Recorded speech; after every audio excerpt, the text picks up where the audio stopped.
Hello. I am here today because over the years I've been repeatedly told that I need to do marketing. Real marketing. I need to make a real effort to inform people what it is we do here.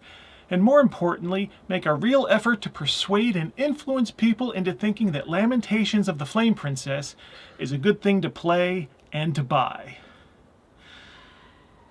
But I hate that. I hate it so much. Hell, I started writing this in September and it took this long to finish. That's how much I hate doing this. And that's why this channel, ostensibly a promotional channel for Lamentations of the Flame Princess, is full of sarcastic promo, anti-comedy skits, and prepared essays which are related to LOTFP but aren't exactly promotion. And that's what you want. View counts confirm you don't want normal promo posts and videos. So let me tell a story here. When I did my first convention as a vendor, that was Ropicon 2010 in Helsinki, that first day I wasn't prepared. All of the people stopping by the table, I had to talk to all of them. Explain what it is I did, what I was selling, why it was good. These weren't interested or motivated people. These were just casual browsers. Interested and motivated people, I can talk to those. Yeah. But these people who are just like passing by, they would listen to my pitch and they'd move on. And every single person after doing this, I felt like I either wanted to just die or kill. Either worked for me, and by the end of the day, I just wanted to quit the whole business, all of this talking to people, and then just move on. So, instead of quitting, I wrote up a short description of what the OSR is and what LOTFP is. I printed hundreds of those out, and the next day I just passed them out. That's the origin of the catalogs I pass out at Gen Con and sometimes other conventions. It mitigates a whole lot of unnecessary interaction. But, even basic product communication for me is painful. I have the writers of the books do the back cover text of their own books these days. And look what I wrote for the back cover text of Don't Fuck the Priest. That's a pricey boxed set adventure. That text needs to convince people. And what I wrote was, filth, rot, decay, infection, the smell of vomit, the goodwill of venereal disease, and the excitement of a terminal diagnosis. Is that fluid from a putrefying corpse or an orgasmic discharge? Taste it and find out. Now, I know that gives zero information about what the adventure is. It's just vibes, which to me is the most important thing. Sometimes the only thing in deciding whether I want to check something out. But I'm me. I'm not normal. So that sort of thing isn't going to be of much use to you in deciding whether you want to buy it. And so ultimately not very much use to me in selling the thing. I see my job as making things and making things available. The convincing you that these things are good, I don't follow any RPG companies or accounts or people on social media in any way because promotion. There's always something being promoted, and the way they're promoted just angers me when I see it. So I don't want to see it. I don't want to be exposed to it. And with that being the case, why would I want to do that myself or do that to you any more than I absolutely have to? So I post when something new is out, or when I find someone's review of our stuff, or when we're running a special sale, and not very much at other times on the official accounts. Not that it matters when I do post, as on my social media accounts, any post typically gets seen by only about 5 to 10% of the number of people supposedly following or subscribed to the account. So, I'm told that if I engaged more, that the algorithm on any particular site would reward that, which only reinforces my belief that I shouldn't follow anybody on social media because people are posting for the algorithm and not for people. So fuck this whole thing, I mean, I do follow some local music venues on Facebook to find out about upcoming shows. I follow a large number of record labels on YouTube to find out about upcoming releases. I buy physical media from online web shops. You'll see a CD wall later on in this video that that I'm talking in front of. So I see a lot of promotional material, for an area that I don't work in. It's just stuff I'm a fan of. I used to run a metal fanzine as well, so I had a lot of promotional material pointed at me. And it's all garbage. It's all insulting, degrading, fucking garbage. The promotional material, not the gigs, the bands, or the songs. Those are just mostly garbage. And now that garbage is part of my job, and I'm just not doing it. But it's not just me not doing my job. The tabletop RPG industry isn't big in absolute terms, but the money flows through this industry. Tabletop role-playing in the millions. And that's not even, you can just leave Wizards of the Coast out of it, in the millions. Even the smallest entity that publishes something can potentially have $1 million book. I mean, shit, this year I put out Don't Fuck the Priest and Disastrum and Heart of the Saint and Lair of the Brain Eaters. Priest and Disastrum are produced and priced as major releases. Are they worth it?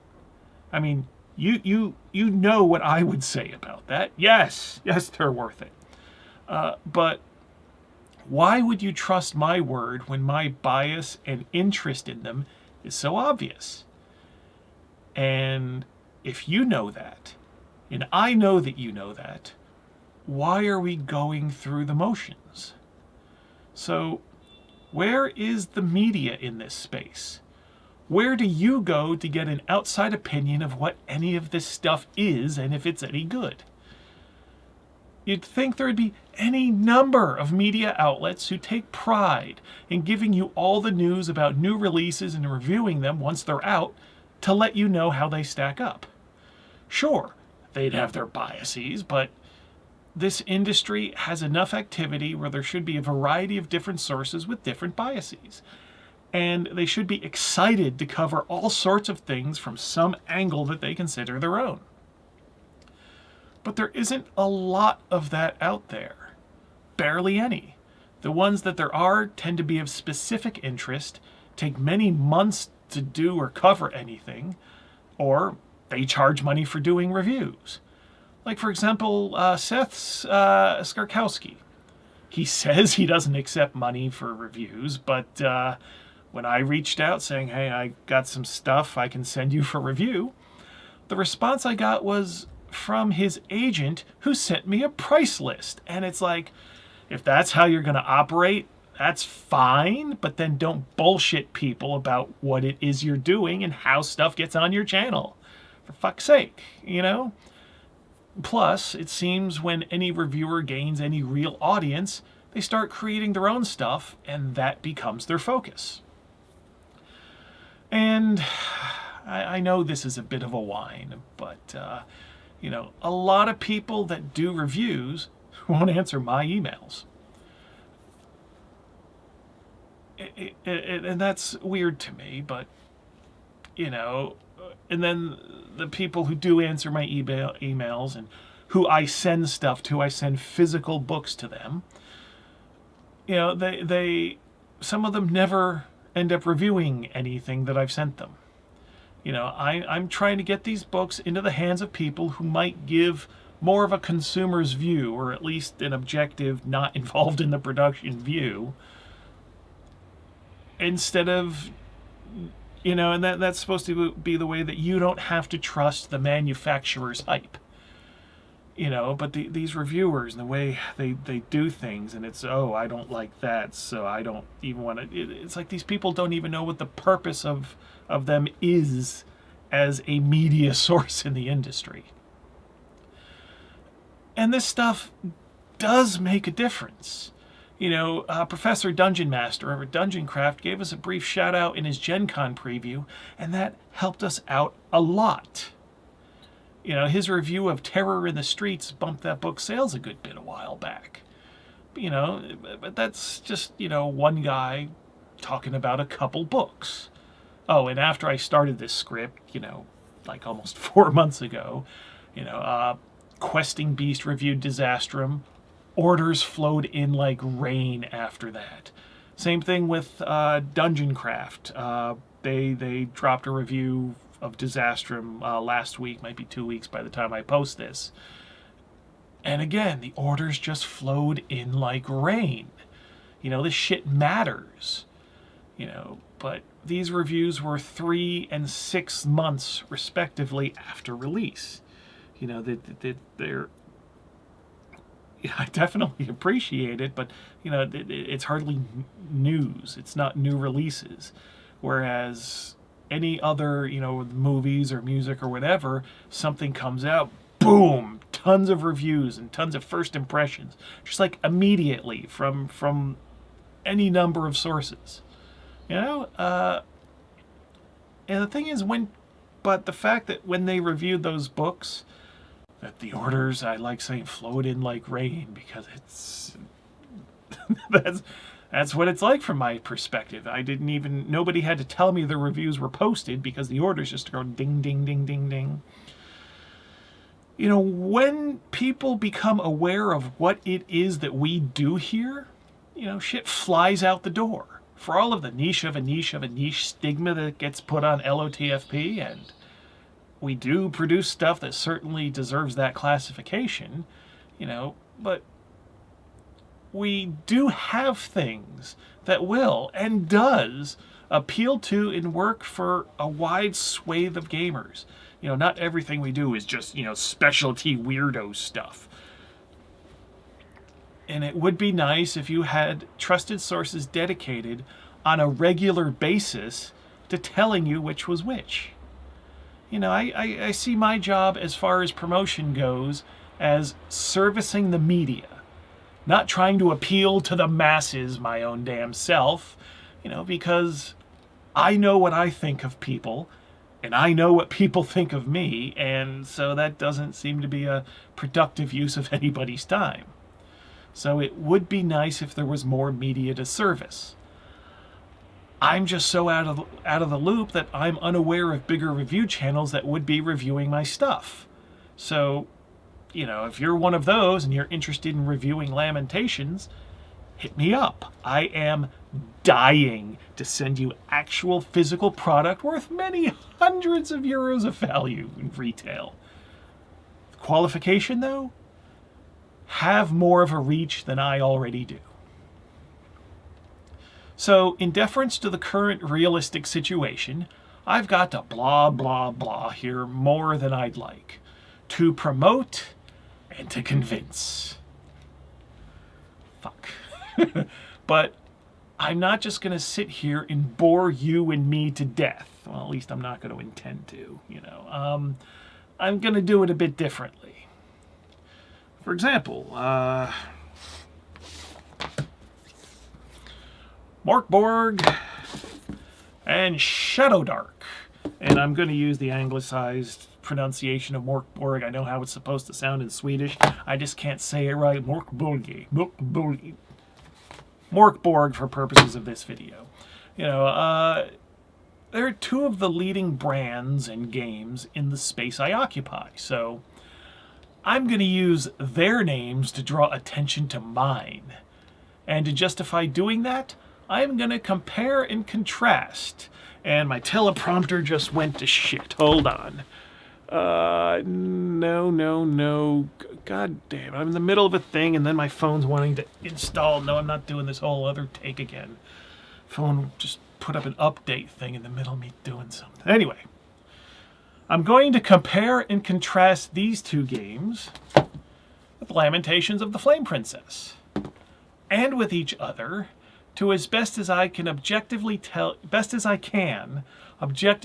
you what each is good for, and maybe a bit more subjectively tell you in what ways and circumstances Lamentations of the Flame Princess would be the preferable choice. At least that's what I was planning to do with this video, but then when I actually wrote the sections, it didn't come out exactly like that, but, you know, with context, you could do the compare and contrast thing. You know, if this works, I'll be drawing some newer eyeballs to this video. So, you know, and with new eyeballs, they maybe won't have the greater context, so I'll need to define some things and show the perspective I'm working from before getting into the comparisons proper.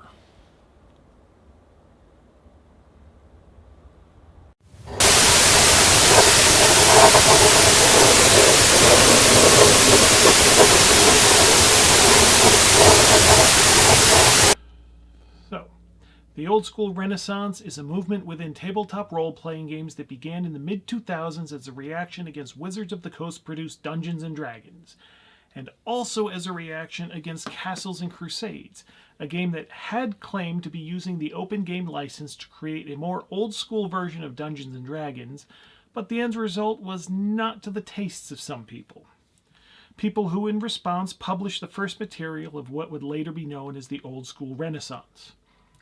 The idea was that 70s and early 80s Dungeons & Dragons, and the rules of the game then, were not outdated, but were different enough to be effectively a different game, a better game than modern D&D.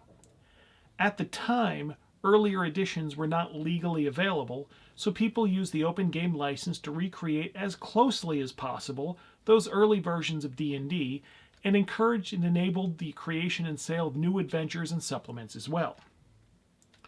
The early OSR was characterized by a frenzy of publishing, but also exploring and researching the whys and wherefores of early D&D mechanics, inspirations, and intentions. It created a sense of community, common understanding of what we were all doing, and gave us a common vocabulary to explain why we enjoyed earlier versions of Dungeons & Dragons more than the current version. I was participating in the message boards, mostly Dragon's Foot and the Knights and Knaves Ale House, where this was all coming together. But I wasn't involved in the creation of any of the foundational OSR material. Basic Fantasy and Osric came out in 2006, and I published my first thing in 2008. The OSR was initially seen as a hostile force within the RPG community and industry, as Wizards' 3rd edition D&D was the overwhelming force in the hobby and industry, and there was an indie gaming scene that was viewed as the progressive and forward wing of the hobby. But the OSR? We wanted to turn back time 25 years. And trying to closely retroclone an earlier edition of Dungeons & Dragons was seen as against the spirit of the open game license, and in some circles, seen as surely illegal and inviting a lawsuit. But a funny thing happened. 4th edition D&D, released in 2008, caused a great schism in the industry, in the hobby, and in the Dungeons & Dragons fan base. In response, Paizo released their own 3rd edition retro clone called Pathfinder in 2009, and overnight the stigma of embracing older D&D rules just went away. Schisms occurred within the OSR early on as well. Roughly, there were those who had never stopped playing old D&D, who created the things that started the OSR. And they did their jobs so well, and there was enough interest in what they did, they attracted many people who hadn't played older D&D for a long time, and even brought people who had never played old school D&D. And two general camps emerged. Those who thought the OSR should be honoring the old ways in content and tone, and then there were those of us who thought we could use the rules for our own purposes and do new things with them. Broadly speaking, the traditionalists used the message boards, and if I may say so, weren't so pleased at how the old school thing had got away from them, in what they shot, in what they thought it should be. And then the upstarts, embraced and participated in the emerging OSR blogosphere and just went nuts. And that's an admittedly simplistic overview of what the OSR originally was. For a more in-depth examination of the history of the OSR, I recommend the Simulacrum blog's 5-part A Historical Look at the OSR series, and I'll put that link in the description. And if I forget to do that when I post the video, let me know in the comments and I'll put it in there. This OSR talk is relevant because all 3 games being discussed in this video have their roots in and only exist because of the old school Renaissance.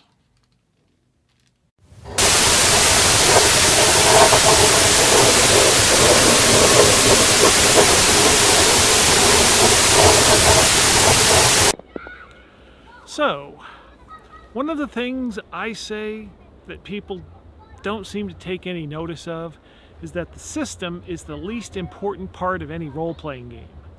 I mean, I think of what I have on my shelves. I mean, I've got the old D&D white box, Holmes Basic D&D, AD&D First Adventure, Menser Basic D&D, Astonishing Swordsmen and Sorcerers of Hyperborea, Adventurer Conqueror King, Labyrinth Lord, Adventures Dark and Deep, Osric Old School Essentials, 4 different editions of Swords and Wizardry. We've got Arrows of Indra, Dungeon Crawl Classics, Outcast Silver Raiders, Palladium Fantasy, that counts, Castles and Crusades, Basic Fantasy Role-Playing, and still, so many more. And really, I mean, Jesus Christ, why do I have all of these? Because, all of those games, and Lamentations of the Flame Princess, and Mörk Borg, and Shadowdark, essentially, they're all the same fucking game. Even things like Call of Cthulhu and its associated family of games like RuneQuest, Tunnels and Trolls, and Warhammer, and GURPS, and Traveller are barely any different, but the D&D and Directly Derived, all the same fucking game. Those playtest rules I trotted out in Eldritch Cock in 2018, if I'd gone ahead with the big LOTFP 2nd edition with those rules, guess what? It still would have been the same fucking game. The thing that makes Dungeons & Dragons a great marvel of game design is it was created before there were any rules to game design. Hell, even today, tabletop RPG design is almost all done in reaction to Dungeons & Dragons. Every bit of that first version of Dungeons & Dragons is its own little independent part, completely disconnected from the rest. I mean, nothing fits together. This is, through a modern lens, an incoherent mess of poor game design. On the other hand, it is a fucking masterpiece that inspired and allowed every other game that followed. Do you like a bit of the game? Keep it. Don't like another part? Replace it. The game is so unintentionally designed that the original version had 2 combat systems. It is recommended that you use the combat system from the Chainmail game, but it also included a completely different alternate combat system. 2 completely unrelated ways to do combat in the same game, and which one you decided to use had no impact on the rest of the game or its systems. I mean, holy shit. The fact that we all now basically use the alternate system, I think, is just a historical accident. When D&D was first released, they had no idea it would be popular outside of the wargaming community the authors were part of. So the alternate system was the only one described in the game, so that's what all the newbies that discovered Dungeons & Dragons used.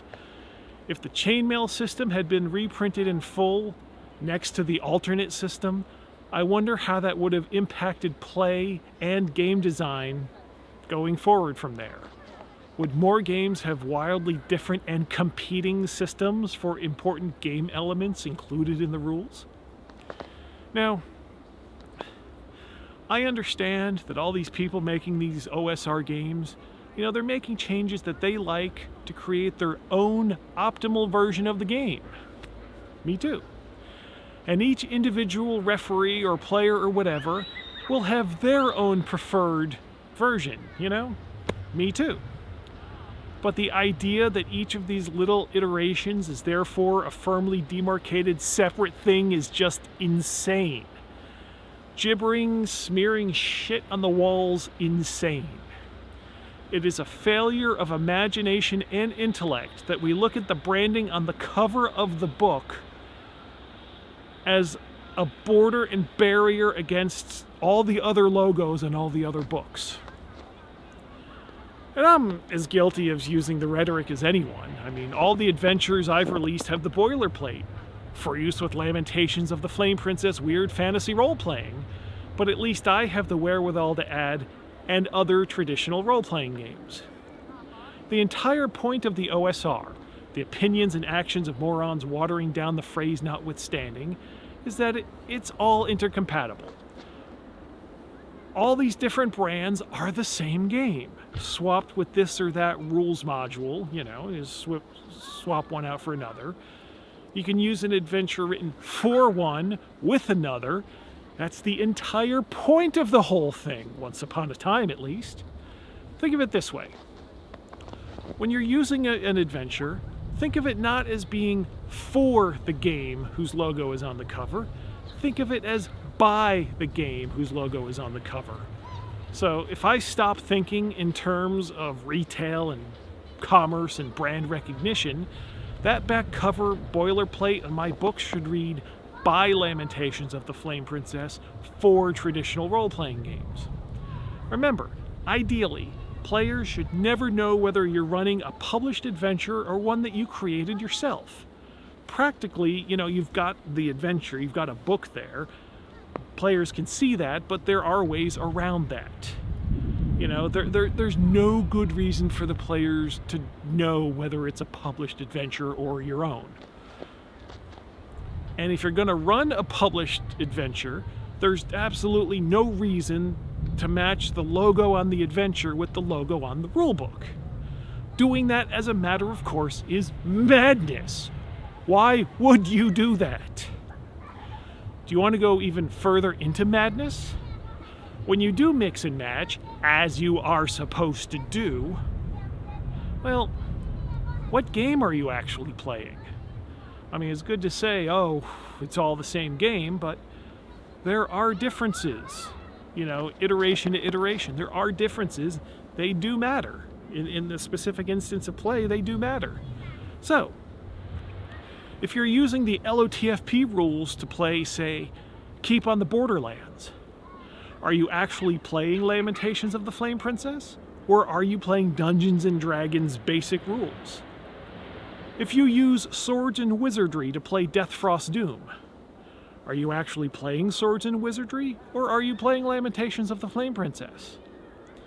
I propose that the logo on the rules is the least important identifier for what game you're actually playing.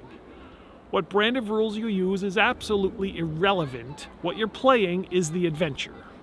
Yes, yes, yes. For business and sales and commerce, all the branding stuff is very important. But why? Seriously. Somebody explain it to me as if I were a child. Why does any of it make any difference to the people playing the game? See this here? See this here, this LOTFP rulebook? This should not exist. LOTFP was originally supposed to just be adventures and supplements for other games. But you can't get traction in the marketplace that way. It wasn't until I made a game to go along with the adventures that suddenly the retail chain opened up to me, that people started generally taking greater notice, and books started flying out the door.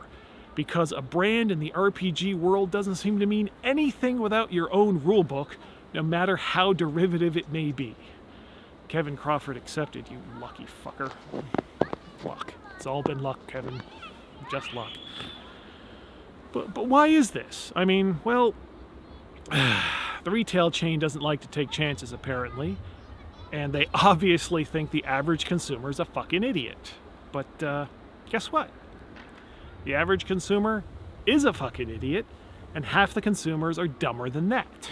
Now, LOTFP has always been a niche in the overall RPG world, and sometimes I'd like to think we're drawing from a bit more intelligent pool of gamers. Or at least a pool of gamers focusing their intelligence a bit more. Of course, for so many perfectly intelligent people, their pastimes are an opportunity to just turn their brains off. So why should they be thinking? But we've sold more copies of the rulebook than any 3 other books in the catalog combined.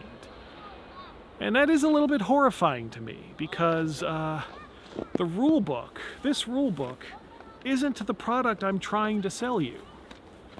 It's what I have to have available to sell so other sales outlets carry what I consider the real products, the adventures and the supplements. At conventions, when the unfamiliar and the curious want to check out LOTFP, they go for the rulebook because that's what the industry has trained people to do. The rulebook is the game, and the adventures are, I don't know, ornaments? Examples? People are always surprised that the rulebook is one of the cheaper items at my table and not considered a centerpiece sales item. And I panic because the rulebook is simply a table reference and not the game.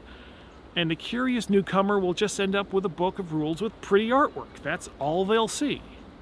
So I always stress to get the LOTFP experience that one should get an adventure with the rulebook. I mean, I stopped suggesting that people get an adventure instead of the rulebook. I used to do that, but I stopped that because people would look at me like I've got 5 heads. So I suggest, you should get an adventure with that, get the full experience. It just looks like I'm being an asshole salesman trying to upsell, when in fact I'm just trying to make sure they walk away with something that best communicates and represents what we're all about. But all the most enthusiastic LOTFP fans have the rulebook. Shit, our alternate cover rulebook were among the best sellers of 2023, and that was the core hardcore fans buying those. They know what's up, and they chose to double dip into the rulebook. Hell, when LOTFP fans show off their shelfies, they often have several of the rulebook. I mean, yeah.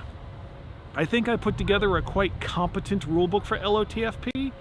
It has a few tweaks to the classic rules I think work quite well, and it definitely has some killer art. I'm definitely happy that it's sold and isn't just sitting in great piles in the warehouse. I'm just not exactly sure why.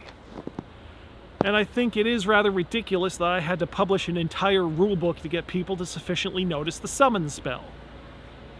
So this investigation will serve 3 purposes. 1, information, because any casually curious person is going to sit through an hour-long video of me talking about games. Or however long the video ends up being, probably more than an hour. 2, it'll be me talking to the public like they're morons, because I figure anyone with at least 2 brain cells rattling around in their skulls wouldn't need to be told any of this, because it shouldn't matter, not even to me.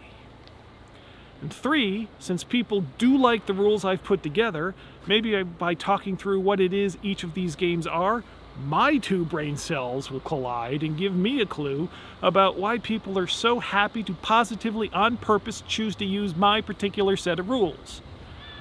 I'm sure I won't misunderstand its appeal or misinterpret why people like it at all. No, that's not something I would do. So, shall we begin?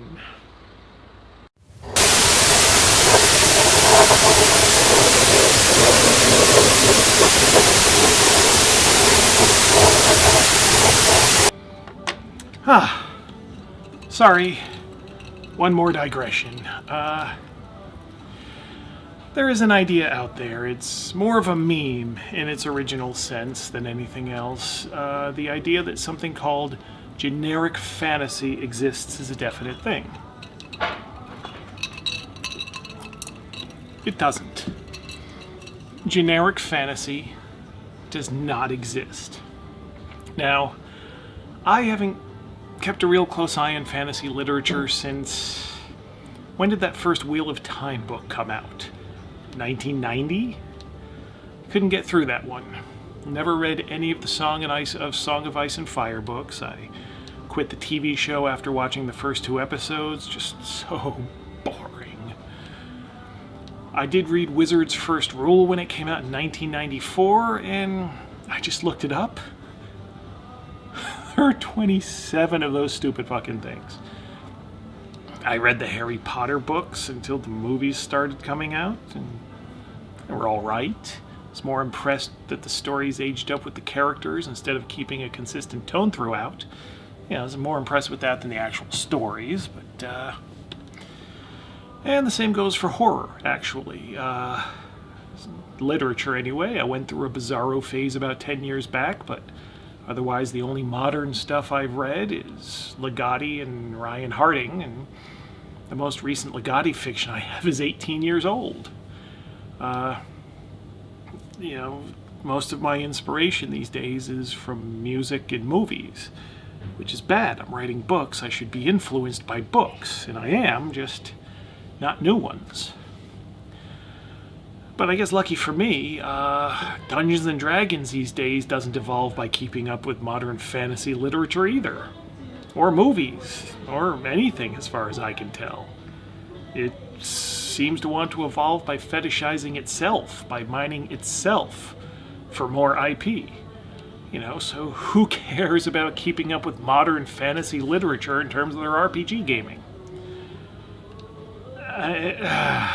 Anyway, what people mean in role-playing when they say generic fantasy is actually Dungeons & Dragons. The particular stew of influences thrown together much in the same way the game system was. A kitchen sink approach. Of course, what Dungeons & Dragons fantasy means is completely up in the air in the first place. What Dungeons & Dragons was in 1974, 1984, 1994, 2004, 2014, and yes, 2024, now 2025 because I can't get anything done on time. They're all different things, tonally and mechanically speaking. 1974 D&D has, as previously noted, 2 completely different recommended combat systems for land combat, different combat systems for sea and air, plus an additional hit location system.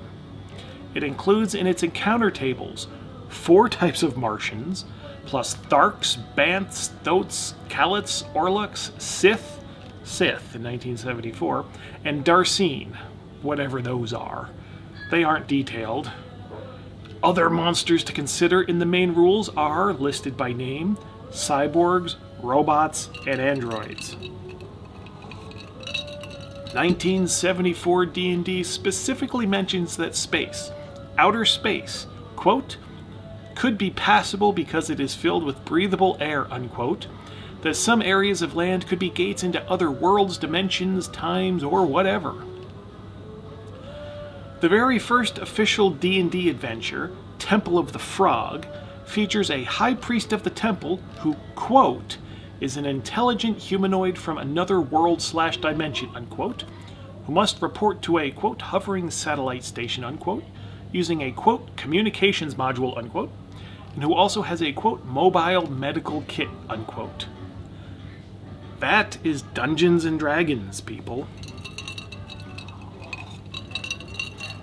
The magic system is inspired by Jack Vance's Dying Earth series. It's got an alignment system inspired by Paul Anderson's 3 Hearts and 3 Lions, and the whole of the assumed in-game play, explore strange places and kill and or loot everything, was modeled entirely on Robert E. Howard's Conan stories and the Fritz Lieber's Fafhrd and Grey Mouse series, with dribs and drabs of elements nicked from all sorts of sources. Tolkien's influence was only skin deep, with players in the pre-publication days wanting Tolkien races to play, so that's the only reason they ended up in there. And they also threw in some of the Tolkien monsters because, hey, they took from everything else too, right? Tolkien-esque questing was not something intended by the makers of the game. That's the foundation for generic fantasy as we know it today. But does any of that actually sound generic to you? It's a bunch of highly specific references all mashed together in a very idiosyncratic way. Even if you were to say that any of the source material for D&D was the definition of generic fantasy, say Tolkien, you'd still have to contend with the fact that all the source material is very different from each other, and that D&D is taking from all of it liberally. So, where does that leave Dungeons and Dragons in relation to this mythical generic fantasy? Yeah. So by 1984, we had two competing D&D lines. There was Advanced Dungeons and Dragons in hardcovers, which features a good dollop of nudity. I mean, there's bush in the sylph pick. It's got psionics. There are now canon worlds in which players are supposed to fully adopt, Greyhawk, an entire defined cosmology of the planes and how gods and all morality work within it, which is now assumed into the gameplay. And the game is just starting in its adventures, Dragonlance and other Weiss and Hickman modules, assuming story-led quests, while the play advice in the player's handbook is still assuming mega dungeons that you explore and loot just because it's there. I mean, there were earlier adventures that had multiple parts to them, but they were really just sequential, a sequential series of, go here, kill and loot everything dungeons, just strung together in a row, All combat and saving throw capabilities in Advanced Dungeons and Dragons, and all the combat rules considered the domain of the dungeon master, not the player. Martial arts monks are in the main rules, as are classes and maximum level achievable in various classes, limited by what race you are. A list of playable races which includes gnomes for some reason. This is all considered generic because there seems to be no limitation of just what exactly you can stuff into it. And because this hodgepodge just happened to be the flagship product of the biggest company in the industry. And at the same time, there was a complementary but not exactly the same basic version of the game, which segments play between dungeon, wilderness, domain, and dimensional phases during a campaign. The company tried to market these things as completely different game lines, but of course the actual customers didn't see them as such.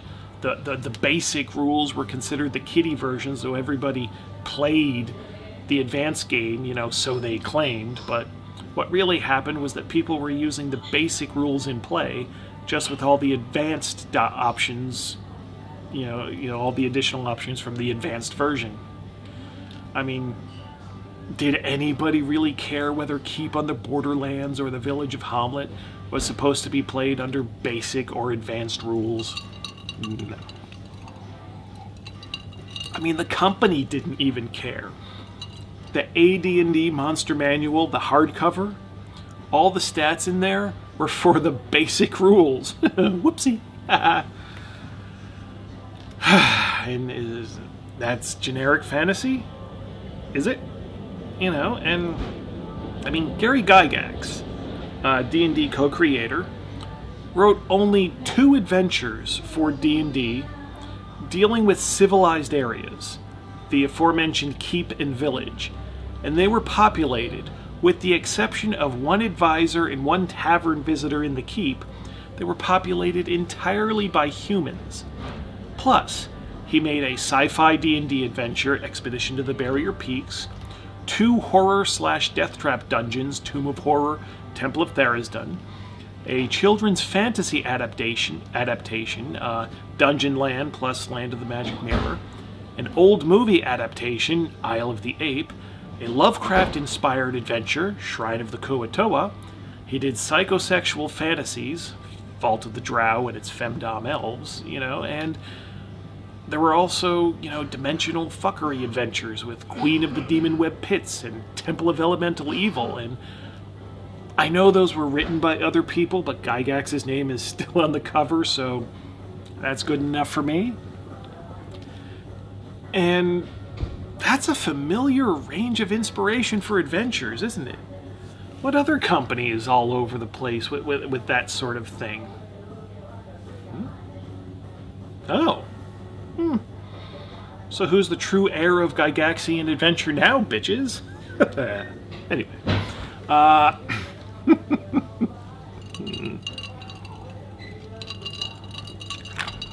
So, in 1994, we were well into the era of 2nd edition D&D.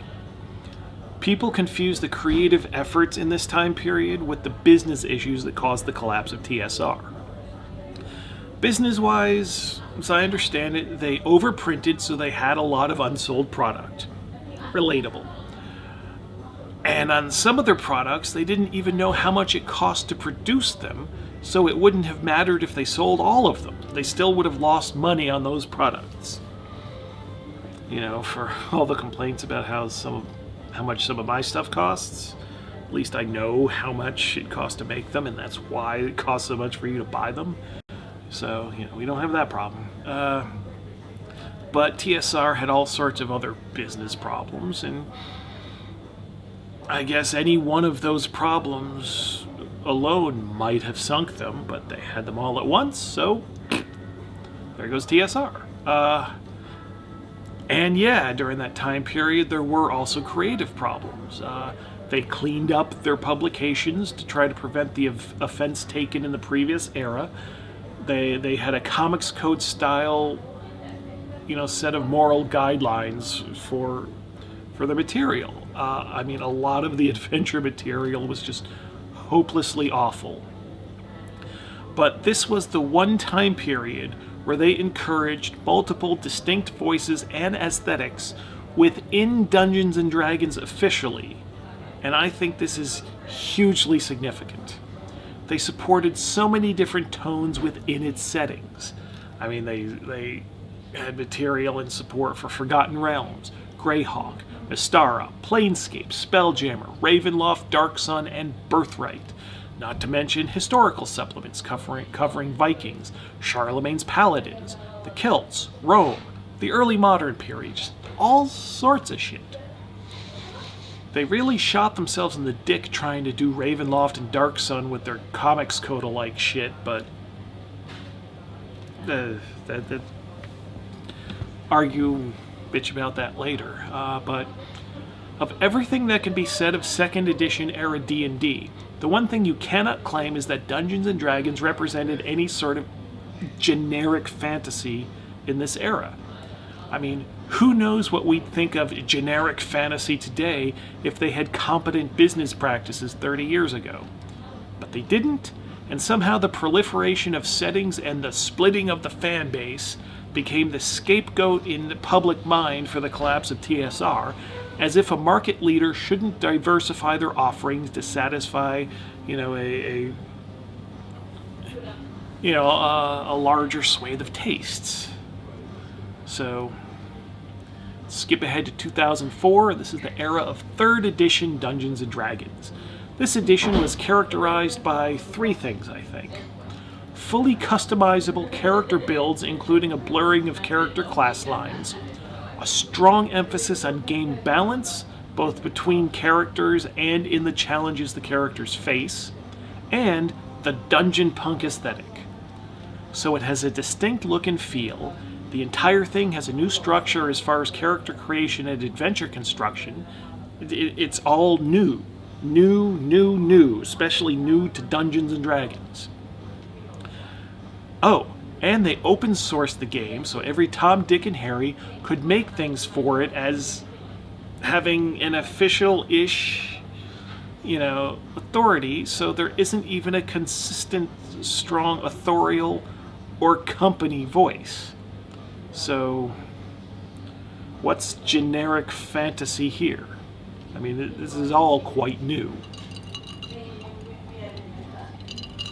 By 2014, a lot had happened. 4th edition D&D was rolled out in 2008, and that was such a smash hit that 3rd edition clone Pathfinder became a viable competitor, and the OSR, representing older editions than that, exploded in popularity. 4th edition was designed to be played primarily online. Fuck you. Yes, it was. The books were intended to be released simultaneously with a new virtual tabletop, and the rules of the game were tailored for that environment. It didn't happen because, well, murder-suicide is a thing. There's a story to look up. So what we were left with was an abortion of a D&D version that everyone had to pretend was intended to be played around a table. And as mentioned, this was an idea and an execution so bad, fans flocked in droves to older edition competitors. And now I hear that D&D wants to go down the digital route again, emphasizing the digital instead of real space. Some people never learn. RPG rules are not software. So, how much would it take to bribe the significant others of Wizards' digital project managers to stop, taking their meds? Let me know in the comments what that would take, And I guess that last line was intended to be humor. Dark humor, to be sure. But thinking about this for a while after originally writing it, if D&D does go primarily digital and it works, that's going to become the public perception of RPGs. Then the rest of us who like books, who want books, and fuck your bits and bytes, we're going to have an even tougher go of it. So the idea of getting people off their meds, so, happens, is that even a joke now? Or is it the only way to save pen and paper gaming? I mean, with the news the past little while, everyone seems to think it's okay to cheer the murder of corporate actors that they don't like, so fuck it. Fuck it. Why not? And this isn't even the only time in this video I'll be calling for people's deaths. Anyway. Digital and tabletop integration and every class being even more finely balanced and everyone doing a bit of everything so they all have equivalent functionality. Is that generic fantasy? So now it's 2025, because I just missed finishing this in time to get it out in 2024. We've been through 5th edition and just now new but not new edition, core books. My view on 5th edition is that it was the, sorry, after realizing 4th edition created a whole lot of viable competitors to official D&D, they needed to eat a little ass to try to get back in people's good graces. But the focus of 2024 Dungeons & Dragons, the original and first advanced edition were all about the adventuring environment. The dungeon, pretty much. 2nd edition was all about the setting.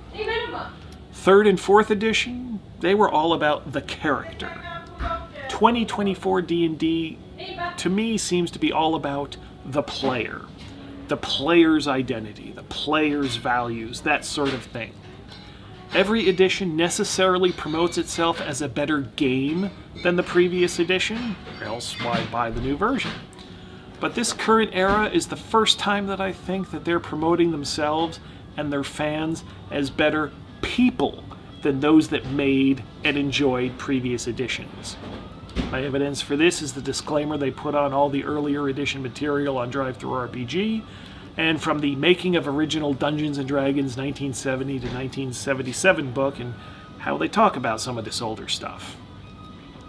I mean, whatever that is, whatever 2024 D&D is, I don't think it could be labeled generic fantasy. I mean, remember when we were kids? When old people like me were kids. Any movie with barbarians or swords would be a D&D movie. Now it won't be considered such without official branding, and every single idea in there is pilfered from its own IP. Oh, it's an owlbear. Is that a displacer beast? Wow, real D&D. Not a single idea is original. I mean, fuck me. Remember that movie, Your Highness? That had more original ideas in it than the D&D movie. It's not just the movie. I mean, I remember all sorts of metal bands singing about barbarians and knights and dragons. They'd be called D&D metal. And bands would turn their D&D campaigns into concept albums. But now that there are bands with actual names like Owlbear and Gygax, and if you don't reference specific IP elements, it's considered a totally separate thing for some reason. And I know you're gonna think I'm beating this horse to a pulp. But this shit is dead as hell, but people seem to act like it's like a living, vibrant thing. Remember the Bond movie Spectre? I think that came out in 2015. Or Star Trek Into Darkness 2013. Both movies feature as dramatic high points the villains revealing their identities without any reason given within their own stories why these identities should mean anything. And they're treated as the reveals are treated as dramatic high points. But the only reason they can be dramatic high points isn't because they've established themselves in the story they're now telling, but because of the audience's memories of earlier versions of these stories 30, 40 years ago. And this is the most pathetic, creatively bankrupt way of doing things ever. And that reminds me of what D&D has been doing with itself since maybe not the turn of the century, but the past 15 years or so. I mean, you can make the argument, D&D being the hodgepodge of influences it always was, that this is what defines the very idea of Dungeons and Dragons. But it's just accumulated enough of its own cruft to not have to reference anything outside of itself anymore. You know, I mean, Dungeons and Dragons should have always just been a process of play, and not ever a guide to what fantasy is or what it should feel like. I mean, the term generic fantasy simply represents corporatized slop with no actual vision. Just a willingness to accept absolutely everything because having an actual voice gives a person the ability to react negatively to it, you know, and you change it up every 5 or 10 years so they can sell you the same but different books all over again. It's basically Ready Player One in a Ren Fair tunic, or leather buckles, or whatever the fuck somebody decides today's dungeon fashion should be. It's like going to a buffet and you gorge on so many different foods. You eat not until you're full, but until you're tired. Relatable. You know, with generic fantasy being the shit you take afterwards. So, fuck you all. Fuck all that shit. Now, there are a couple reasons I went into these preliminary rants before getting to the main comparison event. And one, all 3 of the games I'm talking about have roots in the OSR. None of them are generic fantasy. 2, Lamentations of the Flame Princess contains several peculiarities which I'm often told are barriers to people who would otherwise maybe want to try the game out. In order to make the case that this is just nonsense, especially when other games have the exact same issues without them being perceived as barriers, I have to actually make the case from the ground up. So, let's get to it, shall we?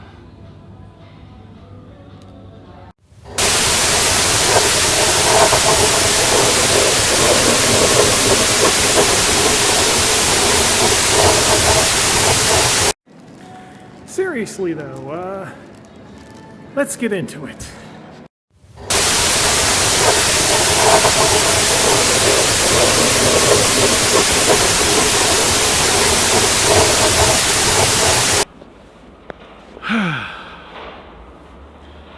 "20 minutes setting this shot up, no snowplows. I hit record, I hear snowplows. They follow me around when I try to do this stuff outside in the winter.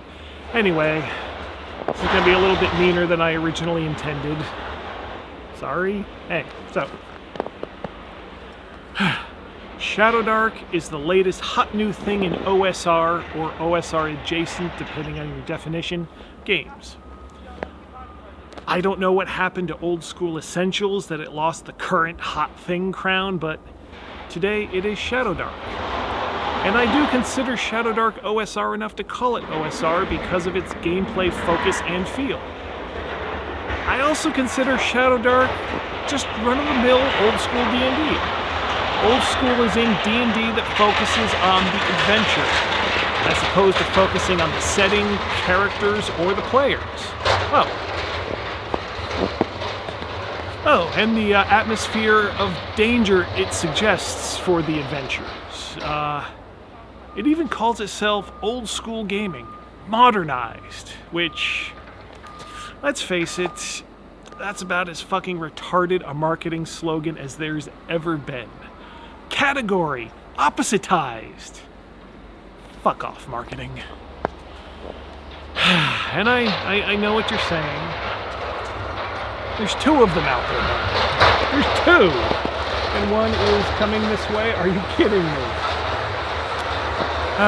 So anyway, I know what you're saying about this. You know, it's innovative.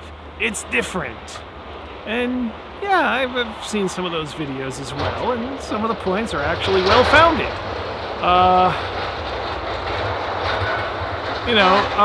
But because of the eyeball economy, every channel that is intended to be a serious enterprise has to be sensational and eye-catching, so they act as hype machines, positive or negative, rather than as sources of information.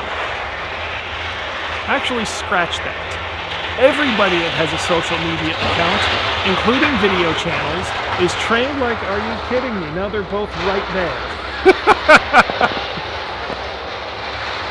Amazing how this works out. Anyway, everybody that has a social media account, everybody, social media accounts include video channels, is trained like a fucking monkey by the social media interface to be sensational and eye-catching, so they probably unconsciously at this point think of their posts in terms of engagement, even if the account is in their minds absolutely nothing serious. Or actually, even if it is something serious, engagement shouldn't be what they're thinking about. So the decision to talk about a game, any game, or any other subject, but we're talking games here, will have some sort of hook designed to grab your attention so you engage with the post.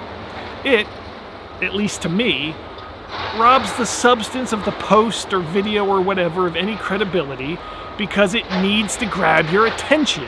Look at me, look at me, look at me. The more of this algorithm stuff too, But basically what this means is that the internet is simply cultural detritus, and the tragedy of that is there isn't even a real world anymore. Anyway, if you read about it online, you'd think Shadowdark is wowie, zowie, innovative, woo! And a little bit, but it's D&D. It's just D&D. I mean, yeah. It's got real-time elements, and the experience system is different, and it's also got this little bit and that little bit, but it's like, yeah, so what? I mean, Swords and Wizardry has a completely different saving throw system than actual old or new D&D, and every other OSR game out there.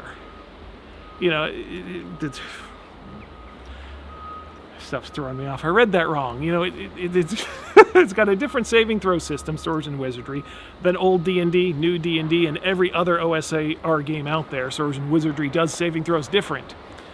And not one motherfucker out there is stupid enough to claim that it's not an old school game, or it's not an OSR game, or that it's, so innovative. And nothing that happens in the Shadowdark rules is any more radical than the Swords and Wizardry saving throw system. Not that that makes it bad, not that it makes it not worth it, not that this isn't an impressively put together thing, but it's simply another D&D.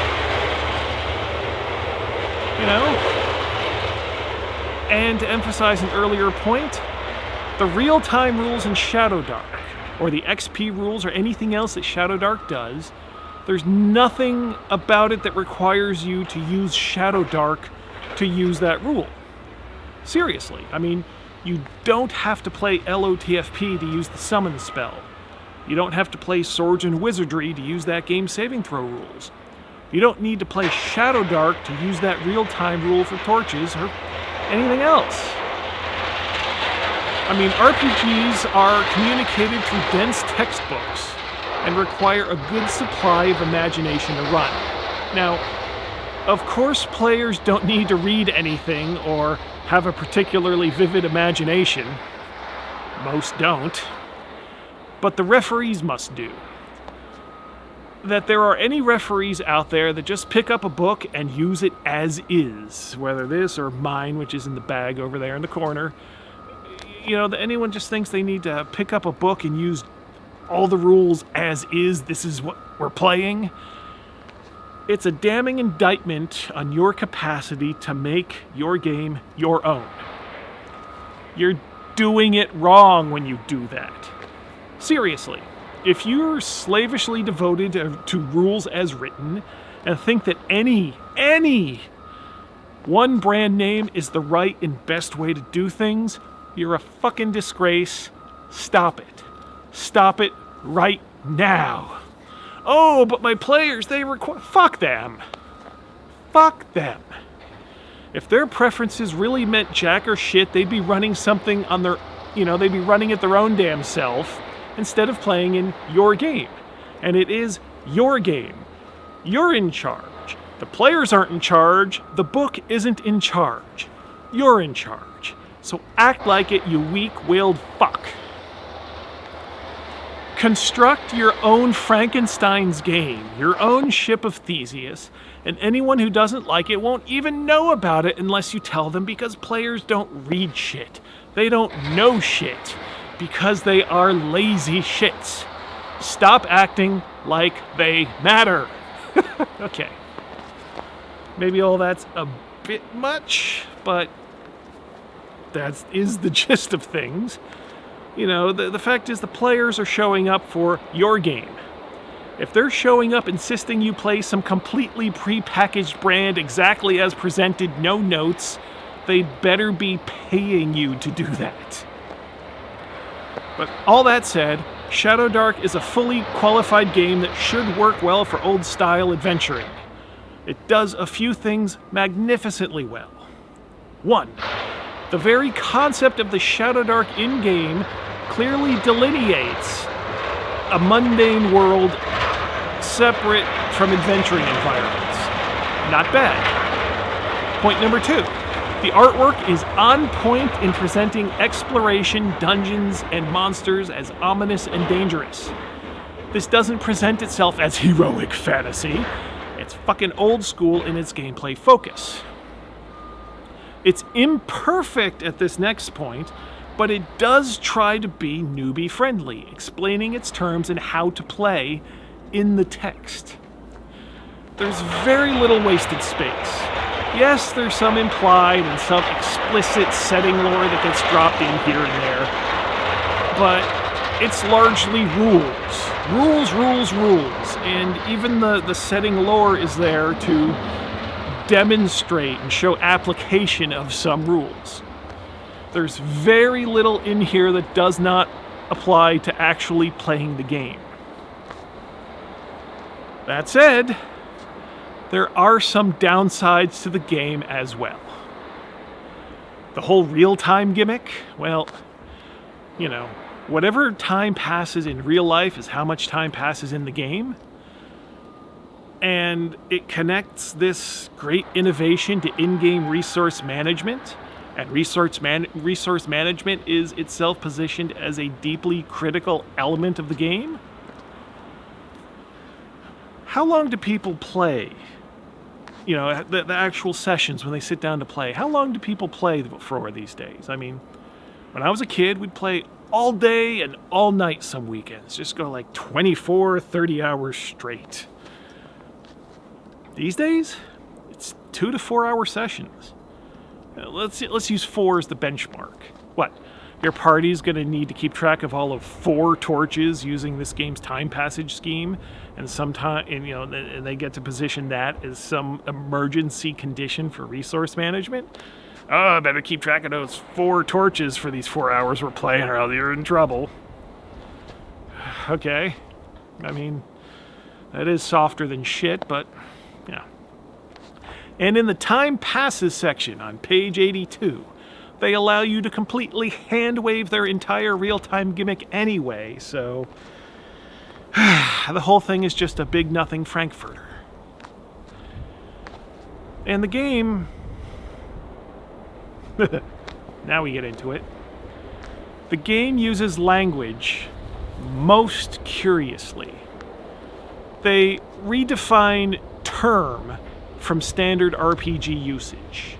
I mean, I suppose their definition will seem more common sense to people that have never played RPGs before, but they are taking an established RPG term and defining it as something completely different. Fuck off with that. A turn is a unit of time within the game. It's not, what are you doing during combat? What are you doing? It creates a bit of conflict between the people that are here and the people that aren't here in the RPG scene yet. Why? Just define it and then... Anyway. And then they use the term ancestry. Not race, for dwarves and elves and stuff. They use ancestry, and this sort of thing drives me so nuts, I almost put the book down as soon as I saw it. It's very today. And the problem with that is that it doesn't make sense on any level. I mean, the only reason this game has elves, dwarves, and halflings is because of Tolkien. By way of Dungeons and Dragons. But anyway, Tolkien used the word race. But if you want to make the argument that calling elves and dwarves and halflings different races is unfashionable with modern audiences, okay, let's grant that. Well, like Star Trek uses the term species for all the different prosthetic forehead aliens. Or was that Orville that does that? Or maybe, I don't know. One or the other, or both. They use the term species for all the different prosthetic forehead aliens, which are analogous to D&D races. And species could work because, that would at least be accurate. That would be an accurate term to use, but like ancestry, I know I'm really yelling at D&D and Shadowdark inherited from that, but still, this is the book I'm seeing it in, so that's why I'm going to complain about it. It's like ancestry? Like what, your family on your mother's father's side is from Poland or something? That kind of ancestry? I mean, I know it should be a little thing, but these are books. These games are communicated through language. I mean, these friggin' language games. I remember back in the day when you had character levels, but dungeons also had levels, and spells had levels, and little kids getting into D&D were able to understand that. Well, Shadowdark apparently doesn't, because we still have character levels, but we have spell tiers. And curiously, Shadowdark doesn't really mention dungeons. I mean, it refers to crawling as a noun. That's who the player characters are. They're crawlers. But it doesn't explain itself. It doesn't mention dungeon crawling. It doesn't mention the context of what you are as a crawler. I guess if you're so concerned with language for new people, that new people are going to have some weird ideas about how characters move around in this game, if you're calling them crawlers. But what about the word dungeon? In a book that has a lot of language dedicated to explaining itself to new people, it doesn't say dungeon. I mean, whatever, except Such an emphasis has been placed on light being an important resource for character survival and as a mechanical element concerning resource tracking. I need that goose meme, goose chasing the person. Tell me why you need light in the first place. Where are you adventuring that it's so dark? That's my goose impression. Anyway, so the book takes its time to handhold noobs in so many ways, yet never explains the environment that it implicitly assumes the game will primarily take place. Yeah, they call the adventuring environment the Shadowdark generically, but that isn't ever stated as being a dungeon or something dungeon-like. The strange wilderness fully counts as being part of the Shadowdark. Yeah, the opening fiction describes a dungeon-like environment, but what is Shadowdark? Right there in the beginning of the book, that section says that lost cities and spider-infested forests count as well. Now, I was reading through the physical book. I didn't have a PDF to search, but I think the first and perhaps only mention of the word dungeon is all the way on page 130 under this Shadowdark Maps header, just in passing like we're supposed to know the context. I'm guessing that was an editing error that's left in there. I mean, that whole section implies that Shadowdark means dungeon environments, even though the game has previously more than once in the book defined the Shadowdark as having a wider definition than dungeon environments. Well, you might say, who cares? It's not important. It's fine to play fast and loose with this. It's only the name of the game and the entire fucking premise, right? So, yeah. There isn't even the concept of dungeon levels in here, so they didn't have to come up with a new word for it at least. Yay! But there's a lot of this stuff. Presenting itself as new player friendly, but having a lot of core assumptions, simply assumed and never explained. Which realistically is no problem because Shadowdark may be popular, but it is not a gateway game.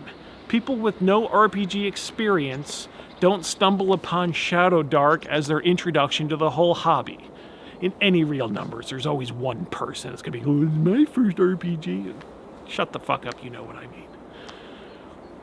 So that leaves a bunch of experienced role players having their book filled with a mixed presentation of, let me explain this most basic shit to you, and we know you know, so let's not dwell language. It's both in there, side by side. So, when it comes to do a revised edition of the Shadowdark book here, leave the mechanics alone. They're fine. Fix that shit. There is one more bit of annoyance I have with this game. This is the big one. This is a game that presents itself as danger. What defines this game? It asks on page 7. Quote, speed, danger, and simplicity, it answers. Perilous, deadly, survival are words it throws around a lot. And it has this great quote on page 11. Both the wise and the foolish risk their fortunes in the Shadowdark. The darkness decides who is who. That is genuinely cool. It emphasizes from the beginning that the goal of the game is to be, quote, in search of gold and glory, unquote. Your, quote, fortune seekers. You want to bring back, quote, untold riches. This is what the game tells you. The experience system rewards treasure most of all. Sure, getting oaths and secrets and blessings, sometimes clever thinking. But characters go into the big bad Shadowdark in order to get rich quick, and that's how they are mechanically rewarded as well. But in direct contrast to all of that, Shadowdark says this about game masters, quote, yet you only want one thing, to see your players triumph. Also, the section titled The Pact states that, quote, You and your players are gaming together to have fun, prop each other up, and strengthen bonds. This is the Pact. What? Prop each other up? Strengthen bonds? The fuck is this game talking about? I mean, even having fun. Go look up I Hate Fun on this channel. But prop each other up in a role-playing game? That's why you're doing it? What nonsense is this? I mean, oh boy, it's game day. Can't wait for these people to prop me up. For fuck's sake.